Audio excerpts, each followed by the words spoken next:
Hello, everyone, and welcome to another episode of Campus Care Ed Talks. Ed Talks is a platform where educators and leaders come on board and express their viewpoints related to education and society. Our topic for the day is Six Principles of Genius Are in the Classroom, and to express her viewpoints on the same, we have with us Dr. Manisha Sharma, ma'am, Principal of Venkateshwar International School. A very warm welcome, ma'am. Thank you so much. Thank you so much, dear. It's so nice to have, it's an honor to have you here on board with us, ma'am. Rather, I'm so grateful to find this platform to share my thoughts on genius art, which is so in and so much a very relevant concept, which is the need of art. Absolutely, ma'am. So, ma'am, here we're talking about genius R. So, what exactly is a genius R, and why are we talking, of this, implementing this in the classroom? How is it beneficial for the students, ma'am? Genius art is really we are talking about the genius putting. I mean, all the best genius the student's mind, and what is so innovative and new about this concept of genius art, which I can say a very nice thought process, which is adding to the learning of students. Because genius art is that art basically it is started by a very much search and famous Google search engine. And what did they do to increase the productivity of their employees? So they asked them that 20% they can choose any topic or any project of their choice and let them research and giving them their own self-paced learning. So what was the result, which was really astonishing? The Google has found out that 50% of their project have been completed via this genius R only. So this genius R is the R which is allowing any individual to do self-paced learning, whatever he or she is willing to do, or as a group they want to do, and that R which we can name in the R, the time which can be given to any employee, any individual, in which according to their wishes they can, as per very defined goal, they can work. The choice. So that is a self-paced learning. That is their own creativity. That is their own innovation, thought process, socializing, sense of purpose. Everybody is integrating together and they're working in their own way. So it is self-oriented learning. That is what we want to promote amongst our students also. And new education policy also talks about getting away from the rote learning, allowing children to do more of their research-based learning, project-based learning, innovation, creativity. And I think Genius R is the concept which will certainly allow children, which will be allowing children to really research and do a lot of self-based learning, because it is a child-centered learning. It is not the teacher's interventions coming, and she is directing them. It is the children, they are doing their own learning and they are deducing the facts which they are learning after that. Yes, ma'am. Thank you so much, ma'am. That was very beautifully explained.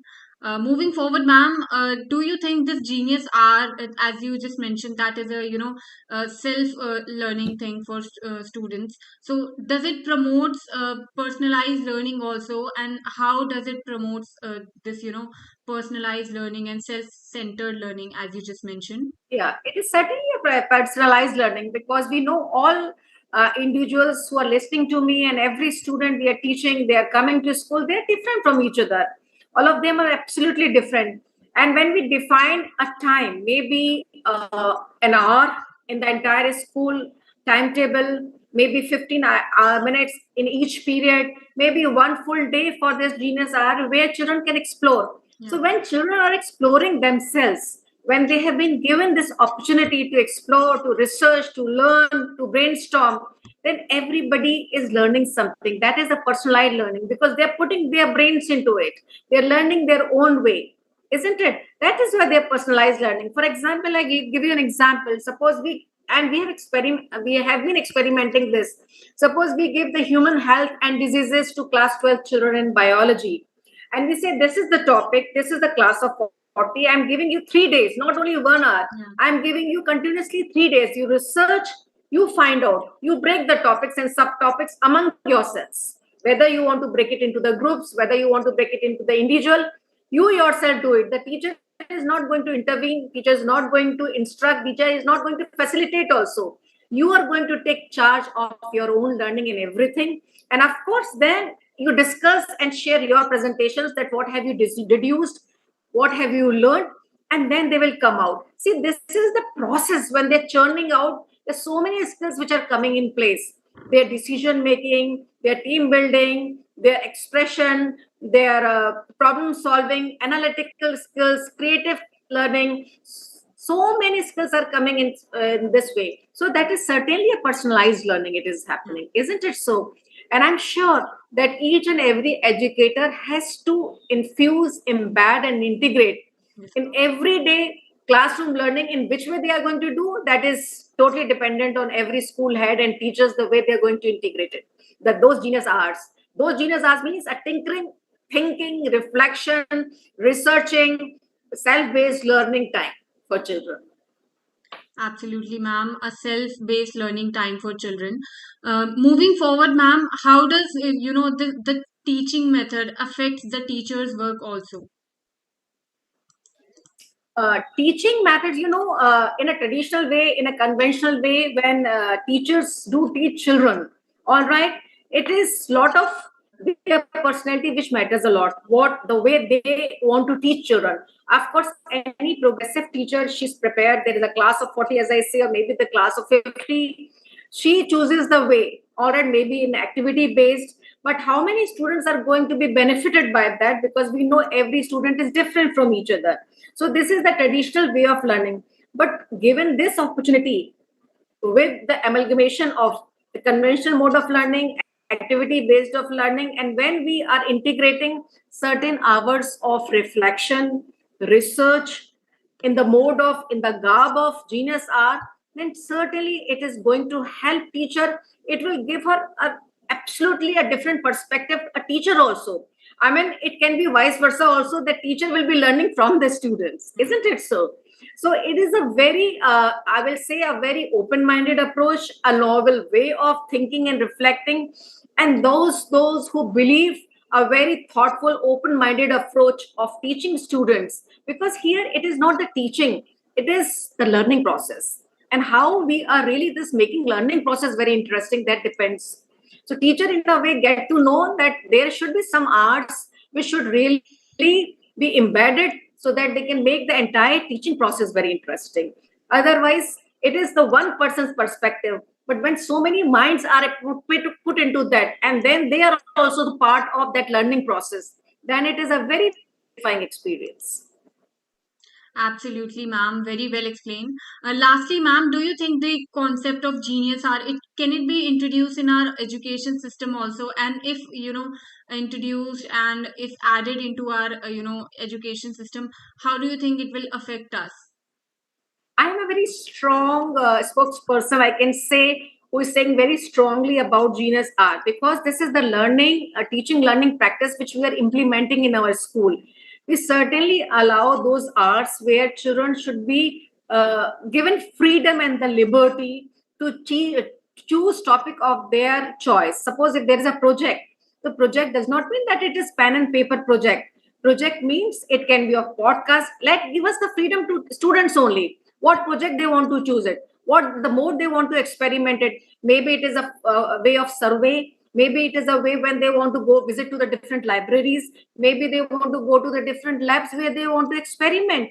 So it is the I would just like to also tell you about this very six principles of genius arts, because the today's topic is the six principles of genius arts. So when we allow children to be the part of this genius art, the first and the foremost important thing which is very important, the purpose. If as an educationist I'm promoting this tool of learning, that is the genius art, then I should also allow children to think that whatever is your freedom is there of self-paced learning, that's fine, but you should have a purpose. What are your objectives whenever you're exploring something, right?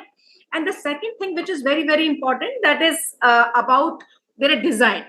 What are they trying to content that design with, what they're going to explore, that what kind of a questions they're going to navigate through, right? And what are they going to create also. And in a process the socialization is also happening, and 20% at least percent hours should be given to children to explore this genius art. So there are six principles, that is sense of purpose, design, inquiry and navigation, creation, socialization, and 20% rule of the minimum time should be given to children to explore within these genius hours. So this is the basic 6 principles of genius hours. And I, as an educationist, I believe that every school educator should try to find out certain hours, because we have 220 and whatever days, number of working days are there in every school. Then in advance they should plan that in their calendar, whether their everyday school learning or a specific day should be mentioned and labeled and given dedicated to genius hour. Maybe in each period, every day in a week, one period should be dedicated, whether Hindi, English, or mathematics, for a genius hour, or tinkering arts, or the reflection arts, or the research art. That should be dedicated, because in today's age, when you think of creating scientists, researchers, innovators, it is not possible that what teacher is delivering in a very mechanical way the children are going to explore. What are the we are creating the learning spaces for them, where they can do the self-paced learning, where they can innovate, where they can brainstorm. So in a way, they're socializing with each other, which is the very important part of the principle of this genius hour, where they're interacting with each other, where they're learning with each other, where they're brainstorming with each other. So this genius hour is a very, very important, innovative concept. Maybe we in the reflection arts in way in our my school we used to say it a tinkering arts. All right, but now I'm thinking from the next session we will plan in a more structured manner. And because of this, I have seen when we have dedicated a lot of genius arts, children have come out with such wonderful projects. You will not believe it. Maybe it's a rhapsody and so many innovative projects that is really, really remarkable, where they are conducting sometimes workshops for their peer group, where they're inviting some artists in collaboration with that. They're having some brainstorming sessions and they're creating one book like COVID stories. And that is the outcome of genius hour only. In my school, the students have created 2 books, that is COVID stories. That means whatever the experience of COVID they have penned down and which they have brainstormed within the existing timetable of the school. We dedicated some period to them so that they can think, reflect, act, and research. Wow, I think that's very amazing, coming up with something like this, COVID stories. Yeah, COVID stories, that is what they do. And we could do it just because we could allow them certain period. There used to be a one day complete day dedicated to that, their thinking, reflection time, creation, creativity time. And that is how they have penned down 2 wonderful books like COVID stories, which we have already released. So this is very, very important, because new education policy also talks about this. When we say the implementation of new education policy, I think you and Tab is doing a brilliant job when we are creating this these kind of talks, where we can share our thoughts with our fellow educationists. Because in our existing timetable, it is very, very important that we must create certain hours for thinking, reflection.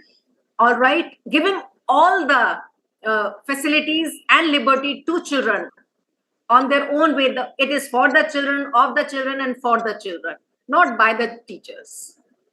Absolutely, That is ma'am. the Very well said. Thank you so much, ma'am, for being here today. It was lovely, having you here and listening to your experiences and viewpoints, ma'am. Thank you so much, and I am equally grateful to NTEP for doing such a wonderful job, where we school educationists have been provided the platform to share our thoughts and views. Thank you so much. Thank you so much, ma'am. Have a great day. And for all the viewers watching us out, do not forget to subscribe to our channel for more stuff like this. Thank you, ma'am. Thank you so much. Thank you for giving me this wonderful genius hour to share my thoughts.